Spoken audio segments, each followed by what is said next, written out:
Now it's just a selection of identifying properties that I think are best going to suit my end product. Okay. So think about it like this. If we're doing a flip, if we're doing a BRRRR or cash out refinance or anything where we're going in to rehab the property and increase the value, we're going to want to find properties that are in the condition that our property would be at the end of our rehab. Does that make sense?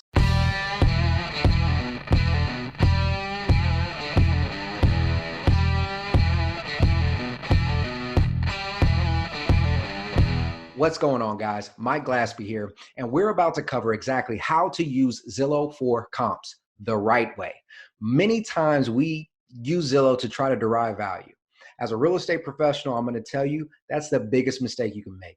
Zillow is grossly over or underestimated when they try to give out their Zestimates.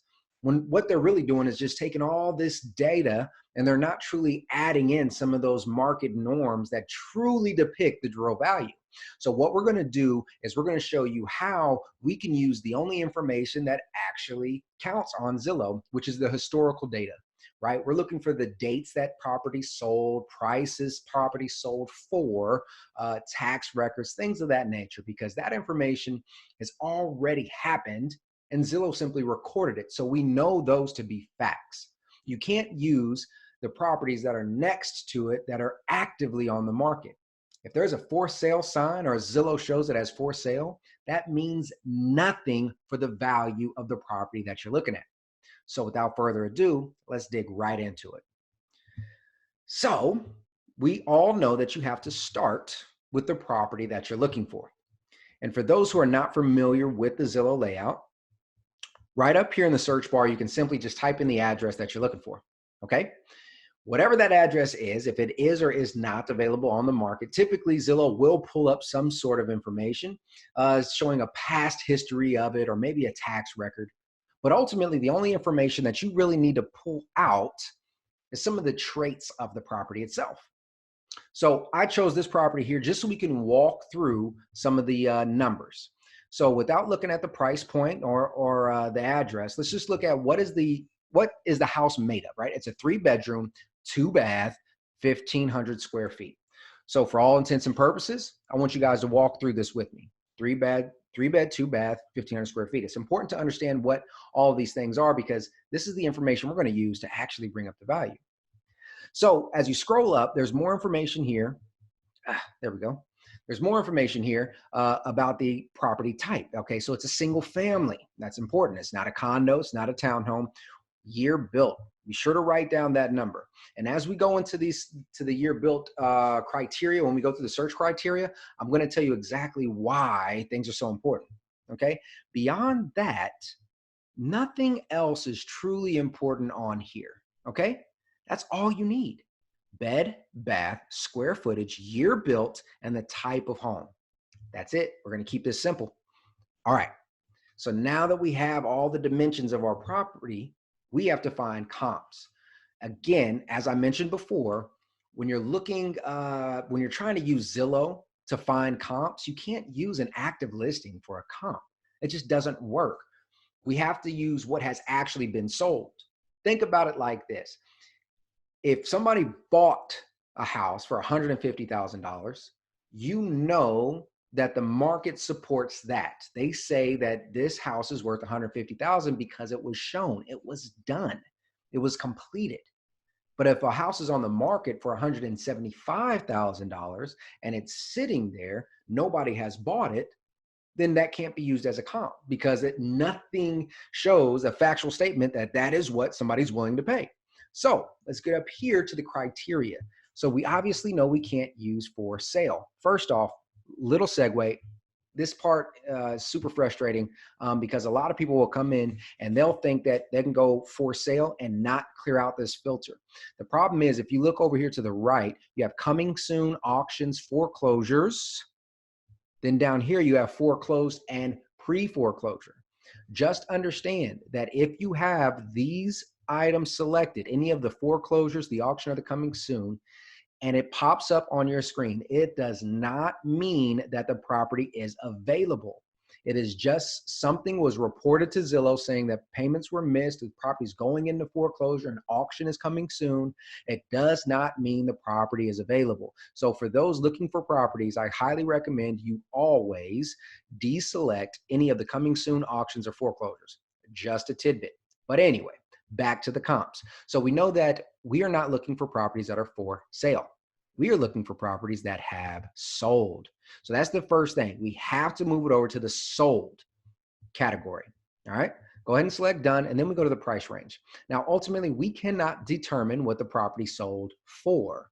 We just simply want to know what sold, because that will tell us what the price is for. So when it comes to price range, you should not have any limitations on the price. You should open up from minimum all the way to maximum. All right, next, bed, bath, count. So what we say the subject was, in this specific case, it's a 3-bedroom, 2-bath. So what I always recommend is you have to understand that if something has sold close to it, and regardless if it's not exact, a 3-bedroom or a 2-bath, we can make adjustments, price adjustments to kind of make up for the bed and bath count or the garage or the larger yard, things of that nature, okay? And depending on your market, you'll soon learn that there may be a dollar amount tied to it. So for example, in our market, I know that a full bedroom is about $1,800 difference, whereas a full garage is somewhere around $5,000 difference in value. That could be plus, that could be minus, but you'll learn that over time. But knowing that I can make those adjustments, I simply want to capture everything that I can. When we're looking for comps, the more, the better. But if you have anything over 5 comps, we might need to shrink that down a little bit, because we want anywhere between 3 and 5. If we have too many to select from, then that means that our criteria search is just too broad. We really need to get it down, because we need as like kind as possible. All right, moving on. So the bedrooms and bath. This one is a 3-2. What I like to do for the bedrooms is go 1 below plus, right? So it's a 3-bedroom. I'm going to go 2 bedrooms plus.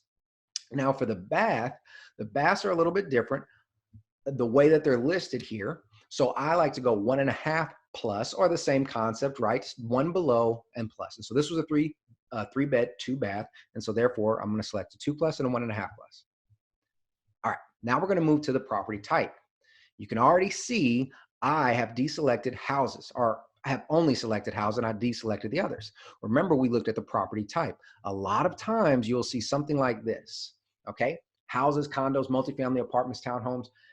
And that's all great and dandy when you're looking out, but just know that you have to have like kinds. There's no way a house will be compared to a condo. Will it be compared to a duplex? Will it be compared to a townhome? None of that, right? Now, if you were looking for condos, I would make an argument that you could probably do something like that. Condos, apartments, and townhomes are fairly similar.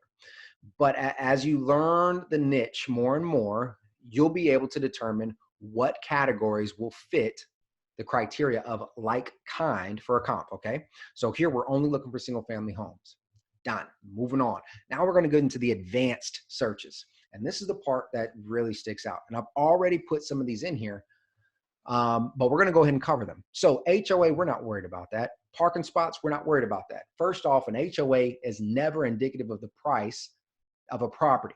Period. It's just something to consider, especially for cash flow. But even if you're a regular home buyer, you're going to want to know what your monthly expenses are. Parking spots, those can be adjusted. For example, 1-car garage versus a 2-car garage, a carport versus an actual garage, detached garage versus attached garage. There's a wide range of different types of parking spots. We are not necessarily concerned with value of a parking spot because we can adjust. Remember, we want to stay broad, and then we will get more narrow if needed. All right, square feet. So remember, the square footage of this subject property for this scenario was 1,520. Now, the general rule of thumb is, again, you have to realize that there is no true 1,200 square foot home. Most of the time, if you're looking for a 1,200 square foot home, you'll find a 1,234 square foot, right? Just like this one, 1,520. They have these off numbers, so we have to search in a range. But with that being said, you could have a smaller home literally built the same time as the house that you're looking at next door. And they can be a wide range of about 200, 300 square feet. So what we like to do is take 20% of the subject property square footage, all right? 20% of the subject property square footage. So we're gonna take 20% of 1520. Let me pull out my calculator here. 1520 times 20% equals 304 square feet. So we're gonna then go plus and minus from that subject amount. So 1520 minus 304. I gotta do the math quick, huh? 1520 minus 304 gives us 1216. Now, if you look into the range here, the only real options you have is 1,000, 1250, 1500. We don't have to get spot on, but we just want to open the range. So 1216 is a lot closer to 1250 than it is 1,000. So we're going to stick with that one there. And then 1520 plus 304 comes out to about 1824. And again, you have the option of 2,000 or 1750. So I selected 1750 here to give us that nice range here because again, we can adjust for price per square foot. All right, next is year built. So the year built was 1967. Now let me ask you this. You can already see it on the screen, but would it make sense to compare a 1967 property to a 2020 build property? No, I really don't care if it was the same floor design, if it was the same materials on the interior. You have to look at the wear and tear of the foundation, the roof. Some of the materials that were used during the construction is vastly different than what they use today. Some of the methods that they use to build are vastly different from what they are today. So you cannot compare a brand new build to an older home. So again, general rule of thumb is 10 years minus or 10 years plus. That keeps you in the same range for a lot of those similarities that you're going to run to on that property. Here goes another little tidbit. At 1978 or older, lead-based paint was primarily used in a lot of properties. So now as real estate professionals, we have to give out a disclosure saying if this home was built before 1978, then there might be lead-based paint existing on the property, right? That's something that's very important to know because obviously lead-based paint became illegal or non-usable in some of these constructions. So again, that's another factor you're gonna have to play in. So that's why age is so important. There's so many different things like that that you have to be aware of. All right, so to recap, 20% on square feet plus or minus, 10 years plus or minus on the year built. All right, moving through the rest. We're not worried about any of these other amenities, guys. We're not worried about view. We're not worried about any of that. Again, we want to stay broad. And then if necessary, we kind of crunch down on the criteria. Now, the last big thing that you're truly worried about is the sold date. Okay. If a property sold for $150,000 and it's right next door to yours, same floor plan, same everything. It's sold for $150,000, but it's sold 7 years ago. Are you going to even take that seriously? Think about it. We have inflation. We have appreciation of the market. You know, we have all these different fluctuations and varying factors that can truly impact the value of the property. So we want what has sold as close to today as possible. Ideally, it had been something that sold last week or sold yesterday. That gives us the most accurate indication of what the value truly is. So again, general rule of thumb is we want to stay within 6 months. We could go past 6 months, but again, remember, we're going to stay broad and we'll tighten it as needed. So now once you have all of that, remember our property was over here. We want to stay within about a mile radius from the property. Now I know this area fairly well. That's why I chose this, but I'm going to go ahead and back out a little bit so you can see. All right. Here's the general map overview of the city. And as I zoom in, we're going right back to the same area that we were at. We're in the same subdivision. So I know for a fact that we're within a mile from the subject property. Okay. Now I need to find properties. We've already filtered through the criteria. So now everything on this screen meets my criteria of square footage, bed and bath requirement. If they're single family homes, they're within 10 years plus or minus of the time built, and they are sold within the last 6 months. I know that because I set the criteria. So now it's just a selection of identifying properties that I think are best going to suit my end product. Okay. So think about it like this. If we're doing a flip, if we're doing a BRRRR or cash out refinance or anything where we're going in to rehab the property and increase the value, we're going to want to find properties that are in the condition that our property would be at the end of our rehab. Does that make sense? So if we know that at the end of the rehab, we're going to have granite, stainless steel, LVP flooring, luxury vinyl plank, and all this other good stuff, let's find properties that have that stuff in it. All right. So let's find our first one here. So as I pull it up, I look through the pictures. It has some great finishes, luxury vinyl plank, some stainless steel, great quality photos. I confirm that this is a property that is going to be in a like condition by the time that I'm done with this property. So then I look at what the price it sold for, $123,000. Got it. Sold date, we know it's within six months. That's no issue there. So we write down the sold price. Then we write down the 3 beds, the 2 baths, and the square footage, the 1428. Okay. We already know, but it doesn't hurt to look at the type, single family, make sure it is single family, and make sure that the year build is within the right time frame. So now that we have this, what do we need to figure out? We know it's sold for $123,000, but what does that really mean to us? It doesn't mean anything unless we can say, how much did it sell per square foot? Because that's what changes, right? The size changes. So look, our subject was a 3-bedroom, 2-bath, but the square footage of our subject was 1,520.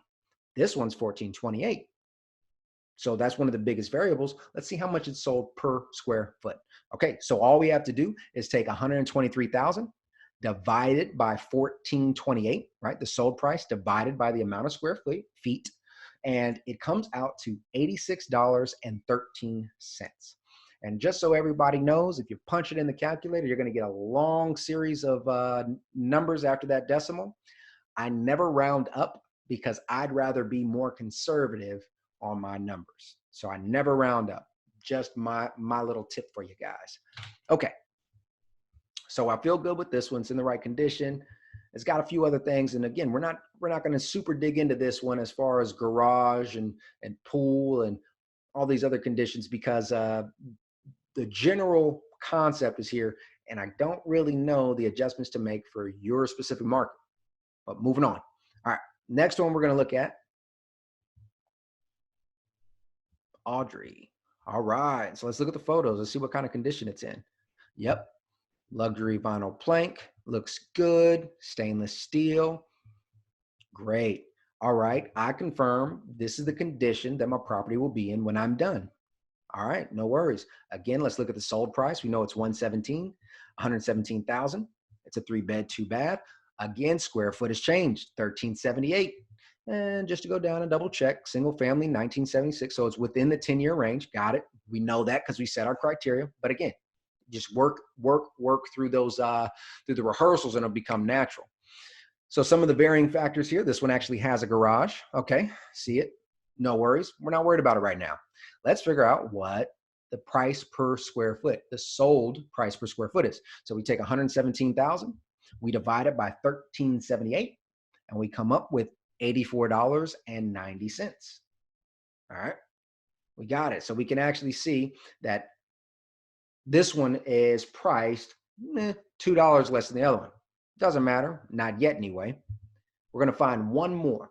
So as we're doing comps and we're looking for sold comps, we need at least 3. Now we can do 5, we can do 6, we can do 7. The more comps you have, the more accurate this number is going to be. That's just the way math works. But we only need 3. If you only use 1, that's just not fair, right? That's not really giving us a market understanding.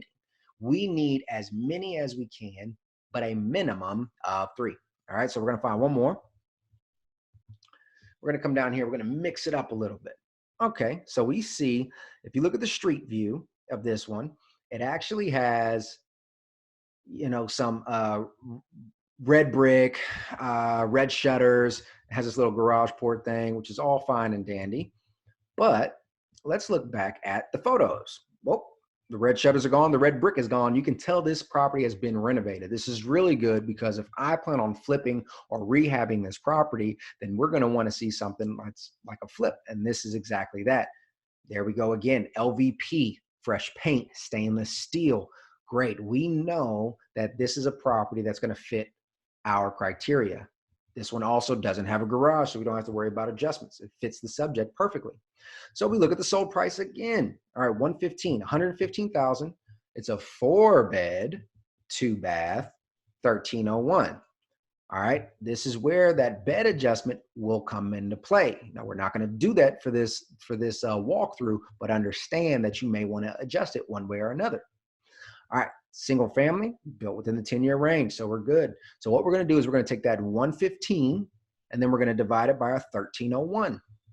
All right, and that gives us $88.39. So let's recap. We went through, we found our subject property.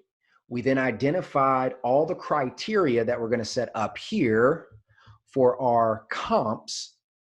Then we found our actual comps and we calculated for the price, sold price per square foot. Now that we have them, we have to find the average. And so the way we find the average is we add all three together, all the price per square foot, the price per sold square foot. We add all three together and then divide by 3. Now, if we had 5, we would add all 5 together and divide by 5 and so on and so forth. So after you add up the first one, 8613 plus 8490 plus 8839, it comes out to 259.42, 259.42. And then we divide that by 3, gives us an average price per square foot of $86.47. All right. Now that $86.47, what do we do with that? Then we know that's the market average. We go back to our subject property. We get that square footage again of 1520, and we multiply that by 8647.